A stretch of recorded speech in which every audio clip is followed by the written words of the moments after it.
di sini dari BPR Siwi. Kita sekarang sudah lagi mau main ke Duta Anak Learning Center yang ada di Kerobokan. Di sebelah saya sudah ada Bapak ganteng, Pak Pice. Say hi dulu Pak Pice. Hai, ini Pak Pice. Pak Pice ini pemilik, pengelola, apa lagi? Guru juga atau ya, juga. guru juga, jadi ngerangkap semuanya. Dia salah satu pemilik Duta Anak Learning Center ini dan sudah menjadi inspirasi pastinya. Nah sekarang kita mau ngobrol-ngobrol sama Pak Pice, boleh ya Pak Pice? Oh ya, Kita ganggu silakan. waktunya. Ya. Oke, ini Pak Pice boleh diceritakan sedikit dari mulai Duta Anak itu kapan dibangun, kenapa merintis sekolah, dan sekarang sudah besar sekolahnya, berapa muridnya? Ya, sebenarnya Duta Anak ini sudah lama ya, karena dia berkembang dari layanan bergabung dulu pernah dengan homeschooling di daerah Legian. Tapi secara resmi ini kita mulai di sini di bawah Yayasan Duta Asih Pertama itu dengan akte notaris 2013. Ya. Okay. Jadi sebenarnya sebelum itu sudah, tetapi dia merupakan program rintisan. Berarti itu daftarnya 2013? Ya, 2013 Okay. di Menkumham. Ya. Okay. Nah, Yayasan Duta Asih Pratama ini menggerakkan Duta Anak Learning Center ini, dan saya banyak terlibat di dalam ini karena tentu ada panggilan ke depan, sekaligus juga memang ini merupakan panggilan kehidupan karena passion ya? Ya, karena ayah dan ibu saya dua-dua mereka itu adalah mantan kepala sekolah. Jadi ayah saya mantan kepala sekolah SMP, ibu saya mantan sekolah SD. Ya. Namun saya melihat bahwa rupanya dalam kandungan saya sudah diajak mengajar rupanya. Darahnya mengalir. Ya. Ya. Nah, karena itulah saya terpanggil untuk bagaimana mewujudkan mimpi pemerintah Republik Indonesia untuk generasi Indonesia emas ke depan. Karena itulah Duta Anak Learning Center hadir untuk layanan anak prasekolah, kemudian bimbingan belajar, dan untuk kerjasama. Ya, saya ulang ya. Oke. Duta Anak Learning Center hadir untuk memberi layanan sekolah, kemudian bimbingan belajar, dan juga kerjasama dengan pihak-pihak yang memang merindukan pelayanan di dalam usaha pendidikan. Jadi untuk mencerdaskan kehidupan generasi muda ke depan. Nah, Duta Anak Learning Center sungguh serius dalam hal ini. Bagaimana kita mencoba melahirkan pemimpin-pemimpin yang berkarakter unggul, inovatif, serta bertakwa kepada Tuhan, mengasihi sesama dan lingkungan. Itulah sebabnya kami hadir untuk mengambil bahagian dalam hal itu, untuk mencerdaskan serta memberikan mereka kesempatan untuk menggapai cita-cita ke depan dengan menyiapkan keterampilan-keterampilan yang diperlukan. Berarti Duta Anak Learning Center ini ada bimbingan belajar, ada PAUD, benar Ya. ya? PAUD-nya itu untuk playgroup, TK, Playgroup dan TK. Playgroup dan TK. Ya. Sekarang sudah ada berapa kelas nih Pak?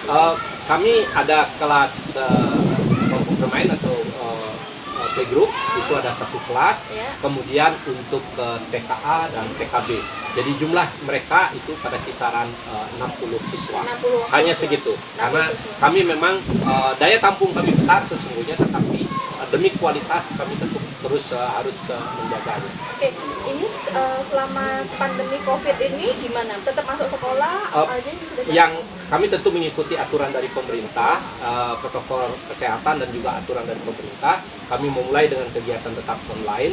Sementara anak-anak online di rumah, guru-guru menyiapkan materi di sekolah, kemudian orang tua datang ke sekolah untuk mengambil materi-materi pada hari Senin terutama. Ya, kemudian belakangan memang ada beberapa anak yang mengalami kesulitan, namun karena situasi sudah memungkinkan, kami juga mencoba membuka layanan untuk bagaimana menyiapkan mereka.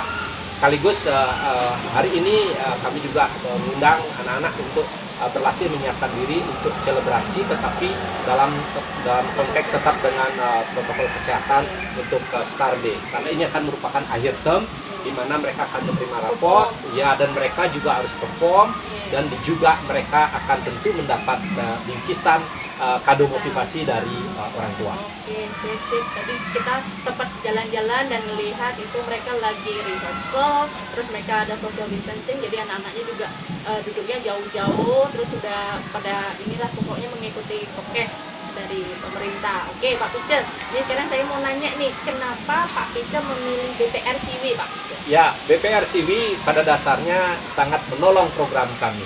Program kami salah satunya adalah mewujudkan pemimpin yang unggul. Pemimpin yang unggul adalah pemimpin yang bisa bertahan dalam situasi apapun.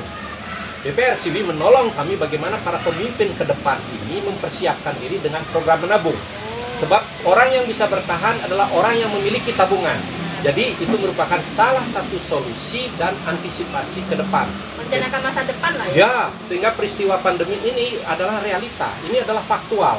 Nah, karena itu tidak ada lagi bahwa kita tidak perlu menabung. Karena itu paling tidak kita perlu menabung. Dan itu ditanamkan sejak usia kecil. Sehingga itu menjadi gaya hidup. Oke. Jadi Pak Pice ini mempunyai program untuk anak-anaknya bahwa setiap anak-anaknya tuh harus menabung. Jadi setiap siswa di sini punya tabungan di BPR Siwi. Mantap banget. Jadi dari kecil mereka sudah dididik pentingnya menabung untuk masa depan mereka. Betul gitu Pak Pice ya? Yap. Oke. Sekarang saya mau tanya, kira-kira ini kan sudah lama di menabung di BPR Siwi. Kira-kira ada nggak harapannya untuk BPR Siwi? Ya, tentu kalau untuk BPR Siwi kiranya tetap menjaga kualitas layanan.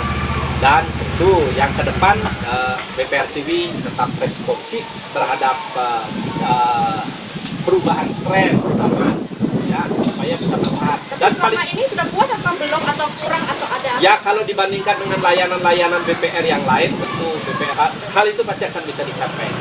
Jadi masukkan ke BPR Siwi, siapa tahu nanti tahun ke depan udah bisa m-banking, udah bisa pokoknya semua pakai digital lah menurut Pak Pice seperti itu. Ya, sehingga anak-anak memang ya kami dari sini tinggal klik-klik karena dengan klik-klik itu tentu mengurangi kesalahan ya dan juga keribetan yang ada.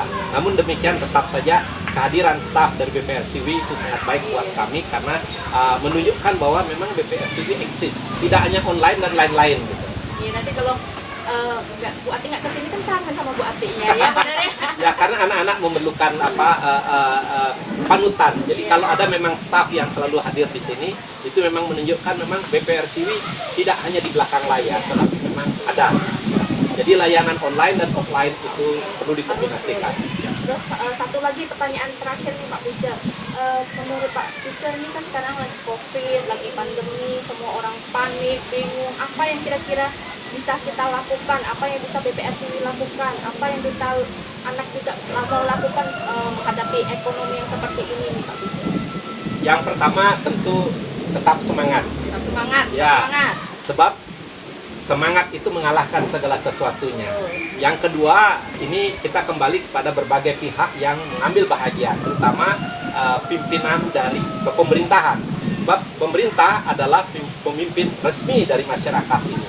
Kalau pemimpinnya responsif dan adaptif terhadap perubahan seperti pandemik ini, dengan kebijakan yang dihasilkan dengan responsif dan konsisten, maka tentu masyarakat harus mengikutinya supaya dengan demikian apa-apa yang sudah dirancangkan dengan baik dari awal itu bisa diantisipasi. Tetapi kebijakan yang mencela-mencele itu yang menyebabkan masyarakat bingung, menjadi susah dan tidak ada kepastian. Jadi kepastian dalam kebijakan itu sangat penting. Persoalan salah sedikit bisa memang diperbaiki. Nah, karena itulah tugas kami di Duta Anak, kami tentu dengan orang tua yang paling resahkan orang tua, karena orang tua adalah pelaku ekonomi yang tentu juga bertanggung jawab terhadap generasi bangsa ini, yaitu melalui putra-putri mereka. Kami di sini berusaha untuk menunjukkan tetap semangat seperti itu. Sebab dengan semangat yang baik dan juga tetap memperhatikan bagaimana kita bisa mengantisipasi. Jadi saya kira apa yang BPR Siwi lakukan dan kami juga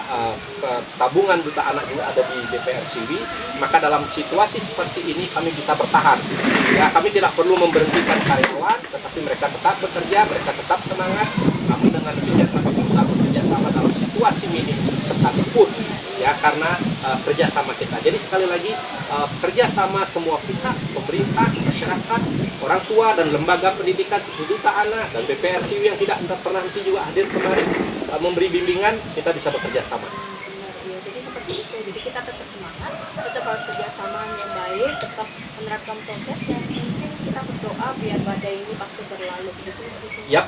Oke. Ya, saya sungguh percaya tetap semangat, tetap kreatif, adaptif dan responsif terhadap perubahan zaman. Tuhan memberkati. Oke, thank you Pak Pice Ya, atas sama-sama. waktunya. Sudah diajak jalan-jalan. Semoga lain kali kita boleh kesini, boleh Yap. main-main lagi dengan Pak Pice ya. Ya, terima Baik, kasih. saya pamit. Ini Pak Pice dari Duta Anak dari Kobokan. Dadah. Terima kasih.